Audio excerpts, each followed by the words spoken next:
ഒരാൾ ഹബീബ റസൂലുള്ളാഹിന്റെ അരികിൽ വന്നപ്പോൾ കുപ്പായ അത്ര പോരാ. അപ്പോൾ ഹബീബാനെ ഉപയോഗിച്ചു, അല്ലക മിമ്മാലിൻ, എനിക്ക് മുതലില്ലേ? മിൻ കുല്ലിൽ മാലി യാ റസൂലല്ലാഹ്, എല്ലാ സൈസ് മുതലുണ്ട്, തോട്ടുണ്ട്, തൊടുകണ്ട്, എല്ലാം ഉണ്ട്, പിന്നെ ഒട്ടകക്കൂട്ടുണ്ട്, കച്ചവടമുണ്ട്, ഒക്കെ ഉണ്ട്. അപ്പോൾ റസൂലുള്ളാഹി പറഞ്ഞു, ഇന്നല്ലാഹ യുഹിബ്ബു അൻ യറാ അസറ നിഅമതിഹി അലാ അബ്ദിഹി, തൻ്റെ അടിമക്ക് അല്ലാഹു ഒരു നിഅമത്ത് ചെയ്തിട്ടുണ്ടെങ്കിൽ എൻ്റെ അടയാളം അവനിൽ കാണുന്നത് അല്ലാഹുക്ക് വലിയ ഇഷ്ടമാണ്. അല്ല, അതുകൊണ്ട് നിഅമത്തുള്ള കാലത്ത് ഈ ജാതി ഉണങ്ങിയ തുണി എടുത്ത് വരരുത്. എനിക്ക് ഒരു ദിവസം 1 ലക്ഷത്തിൻ്റെ വരുമാനം ഉണ്ടെങ്കിൽ അതിനനുസരിച്ച് എൻ്റെ കുപ്പായത്തിനും തുണിക്കും വ്യത്യാസം വേണം. ഇനി 4 ആഴ്ച കൊടുത്തിട്ട് വേറെ കൊടുത്താളാം, എന്നിട്ട് വേറെ പുതിയ തുണി ചുടുത്തോ, എന്താ പ്രശ്നം? അപ്പോൾ ഓനും എന്ത് അലക്കി തേച്ച് ഓൻ്റെ പെണ്ണുങ്ങളെ പേരിക്ക് പോകുമ്പോൾ അളിയന്മാരോട് പറയാം, ഞാൻ 4000 രൂപ വരാം, ഞാൻ വാങ്ങിയെന്ന് അറിയണ്ട, അങ്ങനെ അറിയണ്ട. മനസ്സിലായില്ലേ? അതൊന്നും അള്ളാഹ്ക്ക് വിരോധമല്ല, ഒന്നും വിരോധമല്ല. മാലിക് ഇമാമിൻ്റെ വീട്ടിൽ ഷാഫി ഇമാമ എന്നപ്പോൾ മാലിക് ഇമാമിൻ്റെ വീട്ടിൽ വല്ലാത്ത സദ്യകളാണ്, ഭക്ഷണം വരുന്നവർക്കൊക്കെ മേത്തരം ഭക്ഷണം. അപ്പോൾ ഷാഫി ഇമാമൻ അങ്ങനെ വിചാരിച്ചു പോയി, ഇതിപ്പോൾ ഇത് ദുനിയാവല്ലേ. അപ്പോൾ മാലിക് ഇമാം എന്ന് പറഞ്ഞു, ഈ ഒട്ടകങ്ങളെ മുഴുവനും കൊണ്ടുപോയിട്ട് ചന്തയിൽ കൊണ്ട് വിറ്റ് നാട്ടിൽ കൊടുത്താളാം. അതായത് എനിക്കിത് എല്ലാ നേരം കിട്ടിക്കോളണമെന്ന് ഇല്ല, തരുമ്പോൾ ഞാൻ ഉപയോഗിക്കും. എൻ്റെ റബ്ബ് എനിക്കിപ്പോൾ തരുന്നുണ്ട്, ഞാൻ നാളെ തന്നിട്ടില്ലേ, വിരോധമല്ല. എനിക്കിത് കിട്ടണേ, വിരോധമല്ല. എൻ്റെ വീട്ടിൽ ആരും വന്നാലും എനിക്കിപ്പോൾ നിയമത്തുള്ള കാലമാണ്, ഞാൻ നല്ല ഭക്ഷണം കൊടുക്കും. നീ നാളെ കൊടുക്കണമെന്നുണ്ടോ, വാശില്ല. മനസ്സിലായില്ലേ? എന്താ പ്രശ്നം? അതിലൊക്കെ പ്രശ്നം എന്താ? അതൊന്നും മോശമല്ല. ഒരാൾ നല്ല കുപ്പായിട്ടു, ഇപ്പം എനിക്ക് നിയമത്തുള്ള കാലമാണ്, നല്ല കുപ്പായിട്ടു, നല്ല അള്ളാഹു തആല നിഅമത്ത് നിലനിർത്തി തരട്ടെ അവർക്ക് പറയുന്നു. അള്ളാഹു നിഅമത്ത് അതിനൊക്കെ ഒരു ആണ്. അപ്പം എന്നെ കണ്ടാൽ തന്നെ ആളുകൾക്ക് തോന്നാം, അൻവർ ഒരു മുതലാളിയാണേനും ഈ കുപ്പായിട്ട് മോശപ്പെട്ട കുപ്പായിട്ട് എടുക്കണ്ട. ആരെങ്കിലും എന്നോട് ഒരു 1000 രൂപ കടം ചോദിക്കാൻ വന്ന നേരത്തെ ആ 3 കൊല്ലം മുമ്പ് ഓണത്തിനെടുത്ത കുപ്പായം തന്നെയാണ് ഇപ്പോൾ ഇട്ടിട്ടെങ്കിൽ ഓന് മടി തോന്നും. എന്ത്, ഓൻ എന്തോ ഒരു ക്ഷീണം പോലെയാണ്, ഓൻ ആ ബിൽഡിങ്ങിൻ്റെ പണി കഴിഞ്ഞപ്പോൾ ഓനാകെ പൊളിഞ്ഞു എന്നാണ് തോന്നുന്നത്. അതുകൊണ്ട് ഇനി ഓനോട് ചോദിക്കണ്ട.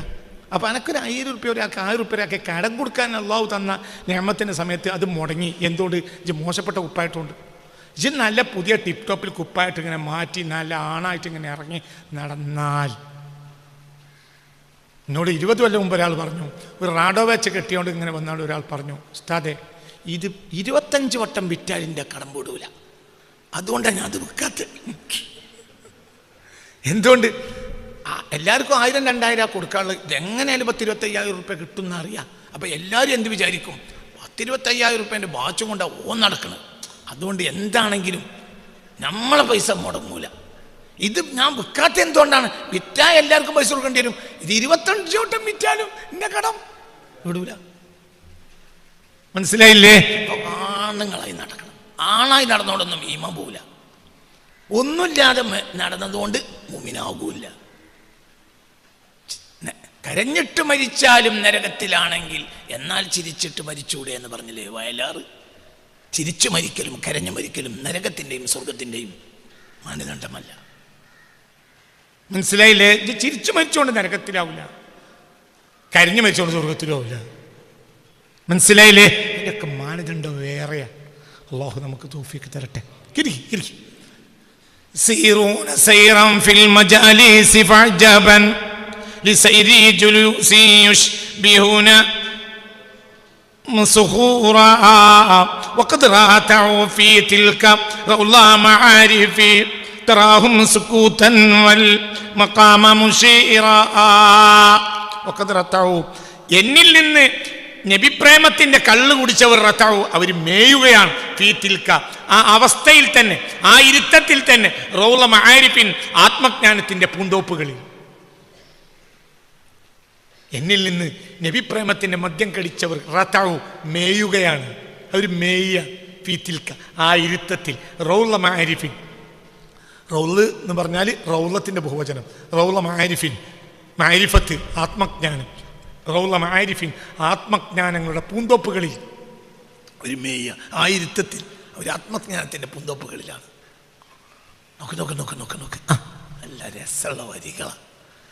وقد راتعوا في تلك ആ അവസ്ഥയിൽ തന്നെ وقد راتعوا في تلك روضة معارف തറാഹും സുകൂതൻ വൽ മഖാമ മുശീറാ.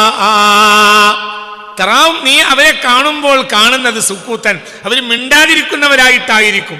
എന്നാൽ വൽ മഖാമ മുശീറ, അവരുടെ ആ അവസ്ഥ പോലും മുശീറൻ, അതിന് പോലും ഒരു സൂചന പറഞ്ഞുകൊണ്ടേയിരിക്കുന്നുണ്ട്. അവരുടെ ആ മഖാം, അവരുടെ ആ ഒരു അവസ്ഥ, അവരുടെ ആ ഇരുത്തത്തിൻ്റെ അവസ്ഥ പോലും അവർ വലിയ ഉന്നതമായ ലോകത്ത് പറക്കുകയാണ് എന്നതിലേക്കൊരു ഇഷാറത്തുള്ളതാണ്.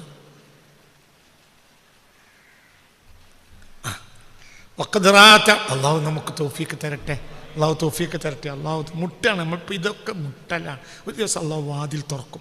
അഹങ്കാരം ഒഴിവാക്കുക, ദുനിയാവിൻ്റെ നഷ്ടത്തെ ഭയപ്പെടാതിരിക്കുക. ഒന്നുമില്ല, മുസ്ലിം ലോകം നന്നാകാൻ പോകുന്നില്ല. എന്തുകൊണ്ട്? എല്ലാ പണ്ഡിതന്മാർക്കും നഷ്ടത്തെ പേടിയാണ്. നമ്മുടെ കേരളത്തിൻ്റെ ഇന്നത്തെ മുസ്ലിം ഉമ്മത്തിൻ്റെ ദുസ്ഥിതി മാറ്റാൻ 10 മനുഷ്യന്മാർ ഭയമില്ലാതെ പറഞ്ഞാൽ മതി, തീരും. പക്ഷെ പറയില്ല. എന്തുകൊണ്ട്? അവർക്ക് നഷ്ടത്തെ പേടിയാണ്. എന്തോ ഞാൻ പറഞ്ഞോയോ, അത് നാടന്മാർക്ക് കഴിയൂല. കഴിയുന്നത് ആർക്ക് മാത്രമാണ്? സയ്യിദന്മാർക്കും കഴിയൂല. സയ്യിദന്മാർക്ക് വിവരമില്ല. സയ്യിദ് എന്നാൽക്ക് വിവരമുണ്ടാവില്ല. പിന്നെ ആരാണ് ജനങ്ങളെ നന്നാക്കേണ്ടത്? മൂല്യന്മാർക്ക് വിവരമുണ്ട്. വിവരം എന്ന് പറഞ്ഞാൽ എന്താണ്? ജനങ്ങൾ തെക്കോട്ട് വടക്കോട്ട് പോകേണ്ട ജനങ്ങൾ തെക്കോട്ട് പോകുമ്പോൾ തടഞ്ഞിട്ട് അങ്ങനെയല്ല ഇങ്ങോട്ട് പോയി എന്ന് പറയാനുള്ള തൗഫീക്ക് പറയാൻ. അപ്പം പറഞ്ഞാൽ എന്താ പ്രശ്നം? നഷ്ടം പോയിക്കും. പറയേണ്ട നേരത്ത് പറയാത്തത് എന്തുകൊണ്ടാണ്? എന്തിനെ പിടിച്ചിട്ടാണ്? നഷ്ടം. മനസ്സിലായില്ലേ? ചിന്തിക്ക്. ഇവിടെ പ്രശ്നം വിവരമില്ലാത്തതുകൊണ്ടൊന്നുമല്ല. മൂല്യന്മാർക്ക് വിവരമില്ലേ? വിവരമുണ്ട്. എന്താ പ്രശ്നം? പറയില്ല. എന്താ പറഞ്ഞാൽ നഷ്ടം വരും.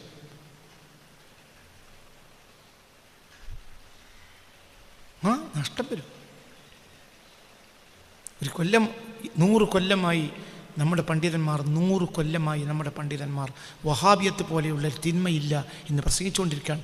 അതിൽ ഈ 100 കൊല്ലത്തിൽ 1-ാം കൊല്ലം, 2-ാം കൊല്ലം, 3-ാം കൊല്ലം, 4-ാം കൊല്ലം, 10-ാം കൊല്ലം, 20-ാം കൊല്ലം, 30-ാം കൊല്ലം, 40-ാം കൊല്ലം, 50-ാം കൊല്ലം, 60-ാം കൊല്ലം, 70-ാം കൊല്ലം വരെ അവർ വലിയ കുതിരശക്തിയിലും വലിയ ശബ്ദത്തെ അട്ടസിച്ച പറഞ്ഞേ വഹാബിയത്ത് പോലെയുള്ള തിന്മയില്ല. പിന്നെ ഊക്ക് കുറഞ്ഞേ വന്നു. ആദ്യകാലത്തെ പണ്ഡിതന്മാർക്ക് നഷ്ടത്തെ പേടിയില്ല, പിന്നെ നഷ്ടത്തെ പേടി.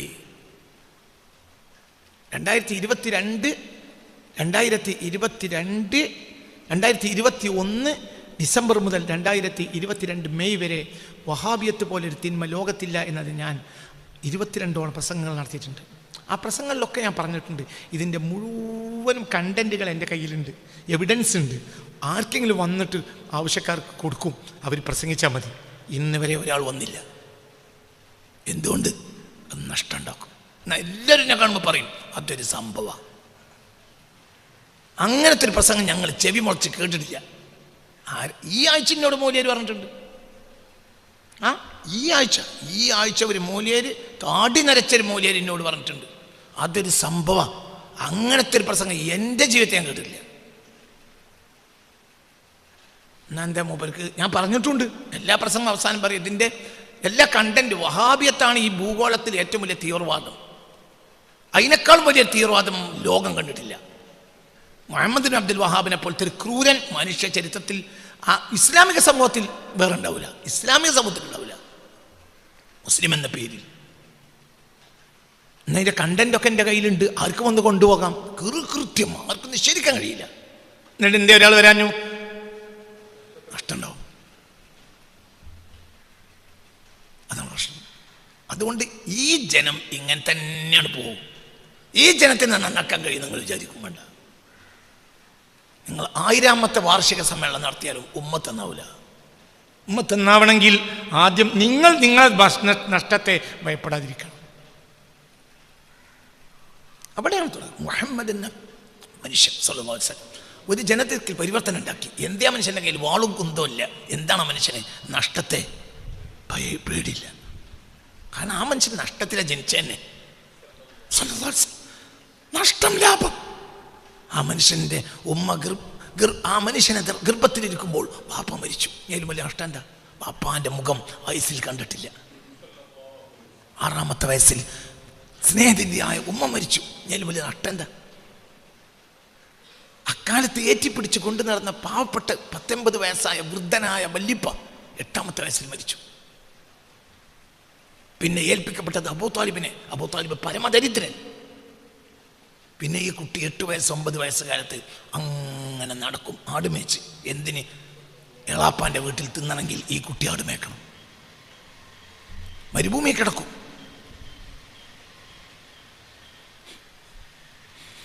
മരുഭൂമി കിടക്കും, മഞ്ഞും വെയിലും കൊണ്ട് അങ്ങനെ നടക്കും. മഞ്ഞും വെയിലും കൊണ്ട് നിങ്ങൾ എൻ്റെ നിറവ് എന്ന പുസ്തകം വായിക്കണം. അപ്പം നിങ്ങൾക്ക് മനസ്സിലാവും ആരാണത്. ഞാൻ നബിയിൽ നിന്ന് മുന്നോട്ട് പോയതല്ല, ഞാൻ നബിയിൽ നിന്ന് പുറകോട്ട് പോയതാണ്. ആ പുസ്തകം നിയോഗം എന്ന പുസ്തകം നബിയിൽ നിന്ന് മുന്നോട്ട് പോയതാണ്. നിറവ് എന്ന പുസ്തകം നബിയിൽ നിന്ന് പുറകോട്ട് പോയതാണ്. വായിക്കാത്ത നബിയാണ് നിറവ്, വായിക്കപ്പെടേണ്ട നബിയാണ് നിയോഗം. മുന്നും പിന്നും നബി എന്ന് പറഞ്ഞ നഷ്ട.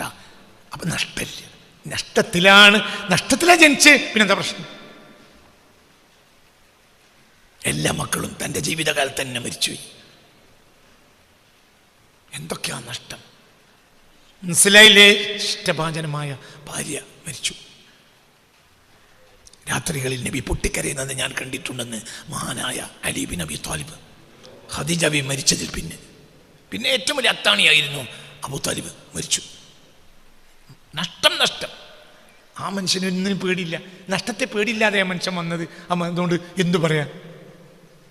അപ്പൊ നഷ്ടത്തെ ഭയപ്പെടാത്ത ഒരാൾക്ക് ധൈര്യമായി പറയാൻ പറ്റും. يسيرون سيرا في وقد راتعوا في تلك روضا معارف. ആത്മജ്ഞാനത്തിന്റെ പൂന്തോപ്പുകളിൽ മേയാൻ കഴിഞ്ഞത് എന്തുകൊണ്ട്? അവർക്കൊരാളെയും പേടിയില്ല. ഒരാളെ അവർക്ക് പേടിയില്ല, ഒന്നുമില്ല, ഒരു പേടിയില്ല, ഒരു പേടിയില്ല. അല്ലാ ഒന്നും പേടിയില്ല. അള്ളാഹുവിൻ്റെ ഹബീബിന് പേടിയില്ല, ഒന്നുമില്ല. അട്ടിപ്പാത്രം കൊണ്ടിരുന്ന് കിട്ടാൻ പേടിയുണ്ടോ? ഇല്ല. 2 മാസം ഒന്നും പട്ടിണി നടക്കും. 2 മാസം നറൽ ഹിലാല സുമ്മൽ ഹിലാല സുമ്മൽ ഹിലാല ഫീ ഷഹ്റൈനി മുതതാബിഈൻ. 2 മാസം റസൂലുള്ളാഹിന്റെ വീട്ടിൽ അടുപ്പിൽ തീ കത്തിക്കൂല. എന്തേ? ഒന്നുമില്ല. അപ്പം റസൂലുള്ളാഹിക്ക് എന്താ നഷ്ടത്തിന് പേടിയില്ല. പട്ടിണി കടന്ന് പഠിച്ചതാണ്. പിന്നെന്താ പേടി? നേഗസിൻ്റെ കൊട്ടാരത്തിൽ ഒഴിവാക്കുന്ന ഭക്ഷണത്തിൻ്റെ ആധിക്യം കണ്ടുവന്ന ഉമർ ബിൻ ഖത്താബ് റളിയല്ലാഹു അൻഹു പട്ടിണി കിടക്കുന്ന റസൂലുള്ളാഹിൻ്റെ വീട്ടിൽ വന്നപ്പോൾ പൊട്ടിക്കരഞ്ഞ് റസൂലുള്ളാഹിൻ്റെ മറുപടത്തിലേക്ക് വീണു. നബിയെ, നേഗസിൻ്റെ കൊട്ടാരത്തിൽ വലിച്ചെറിയുന്ന ഭക്ഷണത്തിൻ്റെ ആധിക്യം ഞാൻ ഓർത്തുപോയി. പൊരാകെ തിരഞ്ഞിട്ടും ഒരു ഭക്ഷണം, അന്നോ തലേന്നുണ്ടാക്കിയൊരു ഭക്ഷണം ഇല്ല. എന്നോ ഉണ്ടാക്കിയ ഒരു റൊട്ടി കഷ്ണത്തിന് ഉണങ്ങിയ ഒരു കഷ്ണമുണ്ട് അടുക്കളയിൽ. അതും എടുത്ത് റസൂലുള്ളാഹിന്റെ മുന്നിലേക്ക് വന്നപ്പോഴത്തേന് കരിഞ്ഞു. അപ്പോൾ എന്തേച്ചു?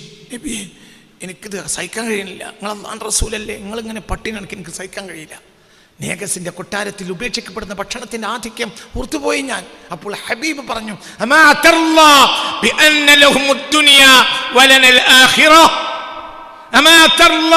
നിനക്ക് തൃപ്തിയല്ലേ? അല്ലാഹു അവരെ ദുനിയ കൊണ്ട് മതിയാക്കുന്നതിലും വലനൽ ആഖിറ, അനന്തമായ ആഖിറം നമുക്ക് തുറന്നു തരുന്നതിലും നിനക്ക് പൊരുത്തമില്ലേ ഉമറേ? എന്തിനു കരയണം? ഇത് ചോദിച്ചു. ഉമർ ഖത്താബ് റളിയല്ലാഹുവിന്റെ മുന്നിൽ ഹബീബായ റസൂലുള്ളാഹ് പറഞ്ഞ വാക്കാണ് എന്ത്? അമാതർല്ലാ. ആ സന്ദർഭം എഴുതി വെക്കുക. ആ സന്ദർഭം എഴുതി വെച്ചിട്ട് ആ സന്ദർഭം മനസ്സിലായില്ലേ? റസൂലുള്ളാഹിന്റെ വീടിന് പട്ടിണി കണ്ടിട്ട് വീടാകെ പരിശോധിച്ചിട്ട് എന്ത്? വഖദ് വജദ ഖിത്അത റഗീഫിൻ യബിസിൻ, ഒരു ഉണങ്ങിയ റൊട്ടിയുടെ കഷ്ണം കിട്ടി. ഫബക ഉമർ. മനസ്സിലായില്ലേ? ഇലാ സൗദിരി റസൂലില്ലാഹി സ്വല്ലല്ലാഹു അലൈഹി വസല്ലം, ഹബീബിന്റെ നെഞ്ചിലേക്ക് വീണു. എന്തേ നിശ്ചിപ്പറ്റി പറഞ്ഞു. അപ്പോൾ പറഞ്ഞു എന്ത്?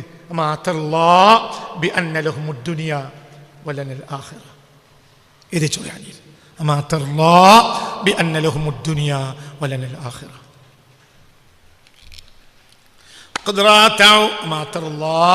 ആ സന്ദർഭം അവിടെ എഴുതി വെക്കുക.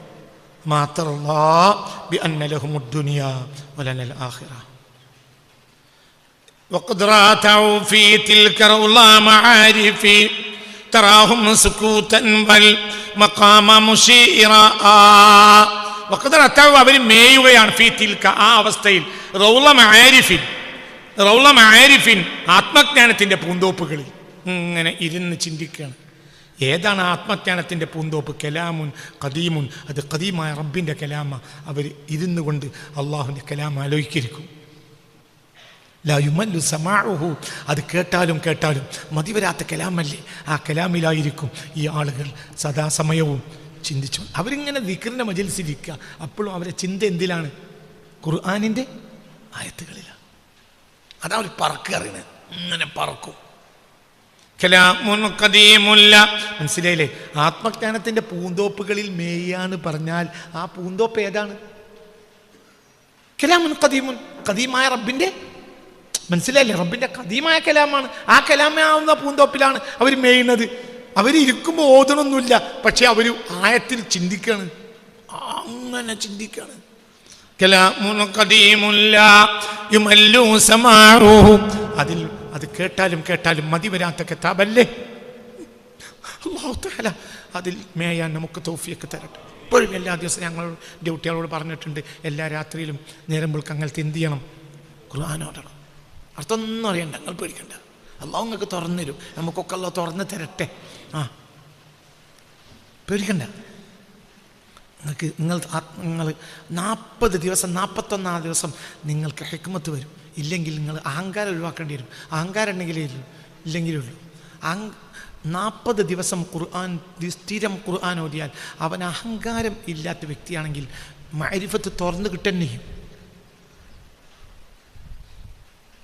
40 ദിവസം 41 ദിവസം ഹിക്മത്തെ സംസാരിക്കൂ, ഒരു തോന്നിയാസം പറയില്ല, ഖുർആനിൽ സഞ്ചരിക്കുക. മനസ്സിലായില്ലേ? ഞാൻ പറഞ്ഞു, സുബഹിൻ്റെ മുമ്പ് ഖുർആനോട് 1/2 മണിക്കൂർ ഞാൻ ഖുർആനോട്, ഒരു ജുസ്, അത് പതിവാക്കിയവർക്ക് കൈപ്പൊക്കാം. 1 2 3 സ്ഥിരം. അല്ലാഹു തആല തൗഫീഖ് തരട്ടെ. നമ്മൾ പേടിക്കണ്ട. നമ്മൾക്കിത് ഞാൻ പറഞ്ഞില്ലേ, നമ്മൾക്ക് എല്ലാം പ്രവർത്തിക്കണം നമ്മളെ ജീവിതത്തിൽ. നേരത്തെ ഉറങ്ങുക, നേരത്തെ എണീക്കുക, ഖുർആൻ ഓതുക.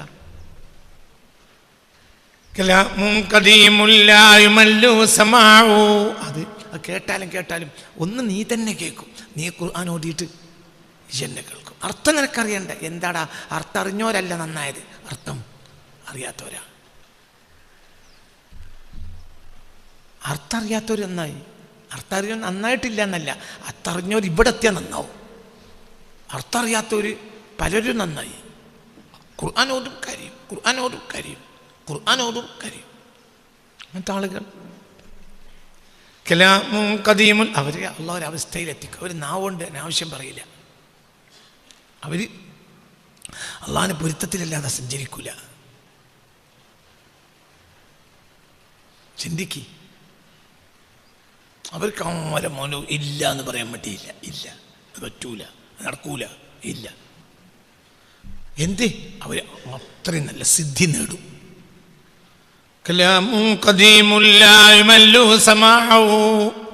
അവർ പൂന്തോപ്പുകളിൽ മേയാണ്. ഏതാണ് ആ പൂന്തോപ്പ്? അത് ഖുർആനാണ്. കലാമുൻ ഖദീമുൻ, അത് അള്ളാഹുവിൻ്റെ കലാമാണ്.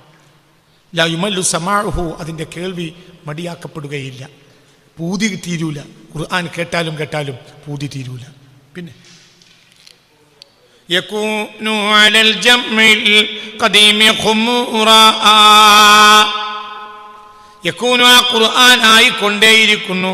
അലൽ ജംഇൽ ഖദീമി, പണ്ട് പണ്ടേ ഉള്ള ഒരു സമൂഹത്തിൻ്റെ മേൽ ഖുമൂറൻ, മദ്യങ്ങളായിക്കൊണ്ടിരിക്കുകയാണ്.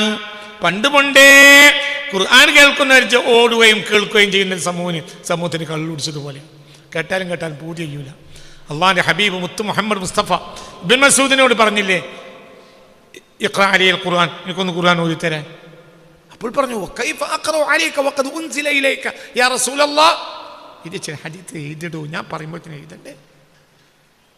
قال النبي صلى الله عليه وسلم لابن مسعود رضي الله عنه اقرأ علي القرآن يا ابن مسعود. ബിൻ മസ്ഊദേ, നിങ്ങൾ എനിക്കൊന്ന് ഖുർആൻ ഓതി തരണം.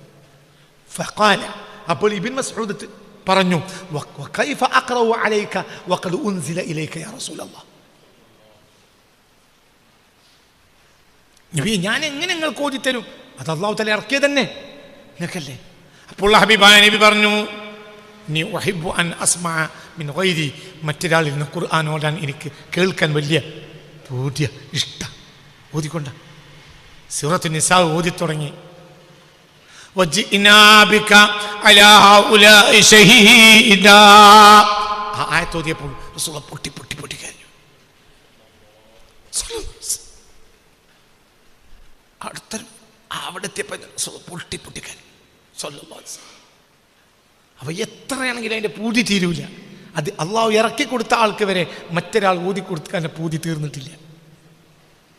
കലാമുൻ ഖദീമുൻ ലാ യുമല്ലു സമാഉഹു യകൂനു അലൽ ജംഇൽ ഖദീമി ഖുമൂറാ. യകൂനു ആ കലാമാകും അലൽ ജംഇൽ ഖദീം, പണ്ടേ ഉള്ള ഒരു സമൂഹത്തിന്റെ മേൽ ഖുമൂറൻ, മദ്യം, ഖംർ ഖുമൂർ, മദ്യങ്ങളായിക്കൊണ്ടേ ഇരിക്കുന്നു. അതൊരു മദ്യമാണ്. ഖുർആന് എന്നൊരു മദ്യമാണ്. മദ്യം എന്ന് പറഞ്ഞാൽ എന്താ? അതൊരു കള്ളുടിയാണ്. അതിങ്ങനെ കുടിച്ച് അതിലങ്ങനെ ലയിച്ചു. മനസ്സിലായില്ലേ? ഇപ്പൊ കള്ളുടിച്ചവന് എന്തെങ്കിലും പറയും, ഖുർആൻ തലയിൽ കയറിയവനും പറയും. പക്ഷേ അന്തല്ലാത്തതായിരിക്കും മറ്റോ പറയാം. ഖുർആൻ തലയിൽ കയറിയവൻ കേൾവിക്കാരനെ അത്ഭുതപ്പെടുത്തുന്ന വാക്കുകൾ പറയും തലയ്ക്ക് ഖുർആനിൽ കയറി കഴിഞ്ഞാൽ. മനസ്സിലാണല്ലോ പറഞ്ഞത്? ചിന്തിക്കണം. യകൂനു അലൽ ജംഇൽ ഖദീമി ഖുമൂറാ.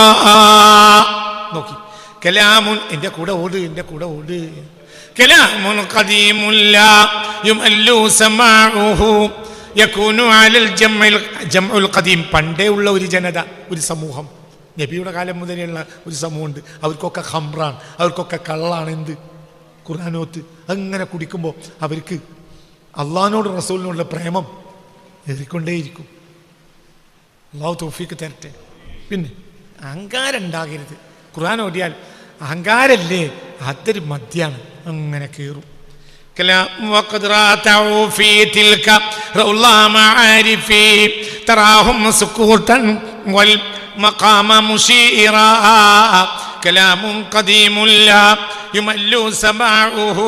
يكون على الجمع القديم خمورا خديمك هذا أسقه كل براتي وأحيي به طول زمان قبورا.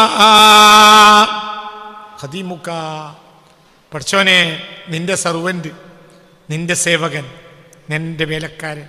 ഹദാ, ഈ സേവക്കാരൻ, അസ്കിഹി, ഈ ആൾക്ക് നീ കുടിപ്പിക്ക് റബ്ബേ, കുല്ല ബുർഹത്തിൻ, എല്ലാ സഹായങ്ങളെയും കുടിപ്പിക്ക്, എല്ലാ നേട്ടങ്ങളെയും കുടിപ്പിക്ക്. വഹീബിഹി, നീ രണ്ടർത്ഥമൊക്കെ. ഖദീമുക, നബിയെ, അങ്ങയുടെ സർവന്റ്. ഹാദാ, ഈ സർവന്റ്. കൗലഖ് തങ്ങൾ തന്നെ പറ്റി പറയാം. ഖദീമുക ഹാദാ, നബി, അങ്ങയുടെ ഈ സർവന്റ് ഉണ്ടല്ലോ, അസ്കിഹി, ആ ആളെ താങ്കൾ കുടിപ്പിക്കണം. കുല്ല ബുർഹത്തിൻ, എല്ലാ നേട്ടവും കുടിപ്പിക്കണം. എല്ലാ ഇലാഹിയായ നേട്ടവും എനിക്ക് കരഗതമാകണം. വഹീബിഹി, ഈ ഖദീമിനെ കൊണ്ട് അള്ളാഹുവെ നീ ജീവിപ്പിക്കണം. തൂലസ്സമാനി, ദീർഘമായ കാലഘട്ടവും. ഖുബൂറാ, ഖബറുകളെ ജീവിപ്പിക്കുകയും വേണം. ഏതാണ്ടാ ഖബറ്? ഖൽബുൽ ബഷർ, മനുഷ്യന്റെ ഹൃദയം ഖബറാണ്. അത് ജീവിപ്പിക്കണം. അപ്പോൾ ആ ഖൽബ് ജീവിക്കും, അപ്പോൾ മുഅ്മിനാവും. ഇവിടെ ഖബർ എന്ന് പറഞ്ഞാൽ ആരെയാണ്? മനുഷ്യന്റെ ഹൃദയം. മനുഷ്യന്റെ ഹൃദയം മനസ്സിലായില്ല. അതിൽ അവൻ ആ കൽബിൽ ഓൻ ചത്ത് കിടക്കുകയാണ്. നീ ഓനെ ഹയാത്താക്കണം. ആ ഖബറിന്ന്. ഖബറേതാ? കൽബിൽ ഓൻ ചത്ത് കിടക്കുകയാണ്. നീ അവിടെ ഒരാളെ കിട്ടിയാൽ ആ ആളൊന്ന് ഊതിയാൽ മതി. എന്തു യാഹിയും എന്ന് പറഞ്ഞ ഈസാ നബി ജീവിപ്പിച്ചില്ലേ? അതേമാതിരി ഈ ഹൃദയങ്ങളിലൊക്കെ ചത്ത് കിടക്കുന്ന മനുഷ്യനെ ജീവിപ്പിക്കാൻ എനിക്ക് അവസരം തരണം. അള്ളാഹു നമുക്കൊക്കെ തൗഫീക്ക് തരട്ടെ. അള്ളാഹു തൗഫീക്ക് തരട്ടെ. അള്ളാഹു തൗഫീക്ക് തരട്ടെ. അങ്ങനത്തെ ആളുകളിലെത്തിയാൽ എങ്ങനെയാ? നീ ജീവിപ്പിക്കണം. ബിഹി, ഈ ഖദീമിനെ കൊണ്ട് ജീവിപ്പിക്കണം. എന്ത്? തൂലസ്സമാനി, ഇനിയും ദീർഘമായൊരു കാലം. പല ഖബറുകളെയും, പല ഖബറുകൾ എന്ന് പറഞ്ഞാൽ പല ഹൃദയങ്ങളെയും. ആ ഹൃദയങ്ങളിൽ മനുഷ്യൻ ചത്തിറക്കുന്നുണ്ട്. നിന്റെ ഹൃദയത്തിൽ നീ ചത്തിറക്കാണ്. നിന്നെ ഒരാളെ കിട്ടിയാൽ ഇജെന്താവും? ജീവിക്കും. പിന്നെ ഈ നാട്ടിലേക്ക് മതിയാവും. അങ്ങനത്തെ മനുഷ്യന്മാർ, നാടന്മാർ നമ്മളെ നാട്ടിലുണ്ടായിരുന്നു. നമ്മളെ നാട്ടിൽ ചില, എൻ്റെ കുട്ടിക്കാലത്തൊക്കെ ഇഷ്ടം എല്ലാ മേലിലുണ്ട്, വിവരമൊന്നുമില്ല. പക്ഷേ ആ മനുഷ്യനെ എല്ലാവർക്കും പേടിയാണ്. നാട്ടിലൊരു വാബി വന്നിക്കണമെങ്കിൽ തന്നെ ഓം പുറത്തറിയില്ല. എന്ത്? ഹാജരാക്കാനുള്ള സമയത്ത് ഇപ്പം നമ്മളത് പറഞ്ഞാൽ ശരിയാവില്ല. മൂപ്പര് മരിച്ചതിൻ്റെ 3-ാം ദിവസം വാബിൻ്റെ ഓഫീസിൽ ഇവിടെ വഹാബികൾ വളരാൻ കാരണം മൂല്യന്മാർ പ്രസംഗിക്കാത്തത് കൊണ്ടല്ല, വഹാബികൾ തളരാൻ കാരണം മൂല്യന്മാർ പ്രസംഗിച്ച നേട്ടമല്ല. ഓരോ മഹല്ലുകളിലും എന്തുണ്ടായിരുന്നു? ഹൃദയത്തിൽ വിളിച്ചുള്ള മനുഷ്യന്മാരുണ്ടായിരുന്നു. അപ്പോൾ ആ മനുഷ്യന്മാരെ ഇത്തരം അപശബ്ദങ്ങൾ ഭയപ്പെട്ടു. അന്ന് നിരീശ്വരവാദം വളർന്നില്ല, അന്ന് ലിബറലിസം വളർന്നില്ല, അന്ന് വഹാബിയത്ത് വളർന്നില്ല. എന്തുകൊണ്ട്? ഹൃദയത്തിൽ വിളിച്ചുള്ള മനുഷ്യന്മാർ എല്ലാ ഗ്രാമങ്ങളിലും ഉണ്ടായിരുന്നു. ആ മനുഷ്യന്മാരെ മുന്നിൽ ഈ വിദണ്ഡവാദം പറയാൻ ആ കാലത്തെ ആളുകൾക്ക് പേടിയാണ്. മിണ്ടൂല. ഒരു ജനറൽ ബോഡിയിൽ വന്ന് തല്ലുണ്ടായിട്ടില്ല. എന്ത്? ഒരു 3 കാരണന്മാർ മോലിയലവിടെ വന്ന് ഉത്തരക്കും, ഒരു തീരുമാനിക്കും, ഇതാ പള്ളി ഇന്നോലൊക്കെ കൊണ്ടുവന്നാൽ മതി. ഇന്നത്തെ പ്രകാരമുള്ള ഒരു കമ്മിറ്റിയും അക്കാലത്തില്ല. എന്നിട്ടൊരു അപശബ്ദവും പള്ളിയിലോട്ട് ഉണ്ടായതില്ല. ഇന്ന് ഈ ആഴ്ച ഒരു 3 മൈലേരെങ്കിലും എന്നോട് പറഞ്ഞിട്ടുണ്ട്, നാട് വിട്ടുവാനും പോതി, നമ്മളെ നാട് ശരിയില്ല. ഇതെല്ലാ നാടും സ്ഥിരമായി ഇവിടെ ക്ലാസ്സിനെടുത്ത വരുന്നേറ്റനോട് പറയും, എനിക്ക് ആ നാടിന്ന് പോകാനും ഉസ്താദെ പൂതി. ഒരിക്കൽ ഞാൻ ഓനോട് ചോദിച്ചു, ഇപ്പോൾ പള്ളിയിലെ പ്രശ്നം കൊണ്ടല്ലേ ഇപ്പം പോകാൻ തോന്നുന്നത്, ഇപ്പം എവിടേക്ക പോകണേ? അല്ലാത്ത തീരുമാനിക്കുക. എവിടേക്കെങ്കിലും പോകണമെങ്കിൽ ജാതി അമ്മലിനെ പഠിച്ചിട്ട് അവിടെ 10 സെൻറ്റ് വാങ്ങിയാൽ മതി. ഓ അന്ന് പോയിട്ട് ഇതുവരെ വന്നിട്ടില്ല, ക്ലാസ്സിന് പിന്നെ എന്നോട് പറഞ്ഞില്ല.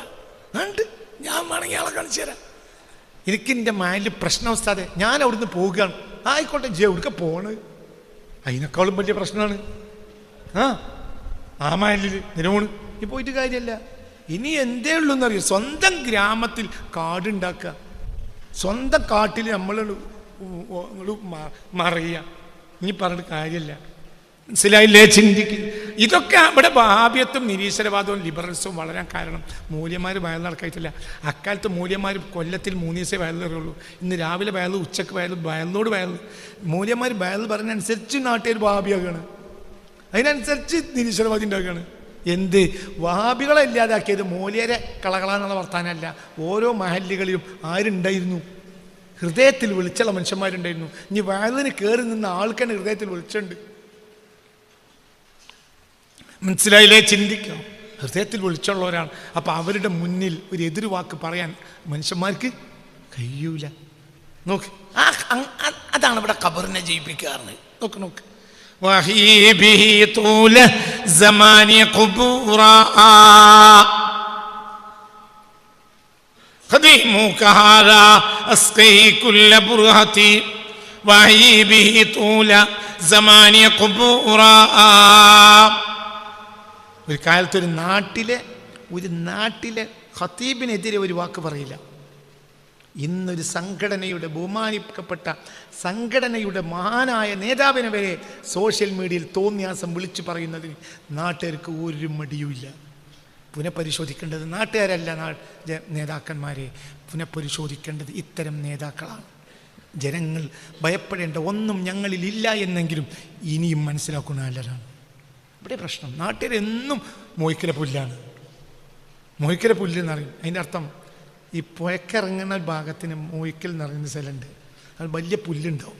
ഒരാൾ അങ്ങോട്ട് പോയാൽ പുല്ല് അങ്ങോട്ട് വെക്കും, ഒരാൾ ഇങ്ങോട്ട് പോയാൽ പുല്ല് ഇങ്ങോട്ട് വെക്കും. നിങ്ങളൊരു ചായപ്പീടി കയറിയിട്ട് ഒരു നേതാവിനെ പറ്റി ഒരു ഗീബത്ത് പറഞ്ഞു നോക്കുകയാണെങ്കിൽ ആ പീടിയിലുള്ള ഒരു മുഴുവൻ ആ ഗീബത്ത് കൂടും. കുറച്ച് കഴിഞ്ഞിട്ട് വേറൊരാൾ വന്നാണ്ട് ഓൻ നല്ല മനുഷ്യനായിരുന്നു എന്ന് പറഞ്ഞാലോ പറയും ഓൻ നല്ലോൻ തന്നെ, എന്താണെങ്കിലും ഓൻ ആള് നല്ലോൻ തന്നെ. തിരിച്ച് മോയ്ക്കല പുല്ലാണ് മനുഷ്യന്മാർ. പൊതുജനം എപ്പോഴും മോയ്ക്കല പുല്ല, അങ്ങോട്ട് പോയാൽ അങ്ങോട്ടും ഇവിടെ അങ്ങോട്ടും. അതുകൊണ്ട് പൊതുജനം മോശമായതല്ല ഈ നേതാക്കന്മാരെ സോഷ്യൽ മീഡിയയിൽ അലക്കാൻ കാരണം. അവർ മോശമായതുകൊണ്ടാണ് ജനങ്ങൾ ഭയപ്പെടേണ്ട ഒരു സിഫത്ത് അവരിലില്ലാത്തത് കൊണ്ടായിരിക്കും ഇപ്രകാരം അവർ വഷളാകാൻ കാരണം എന്നാണ് എൻ്റെ അഭിപ്രായം. അള്ളാഹു നമ്മളെ കാക്കട്ടെ.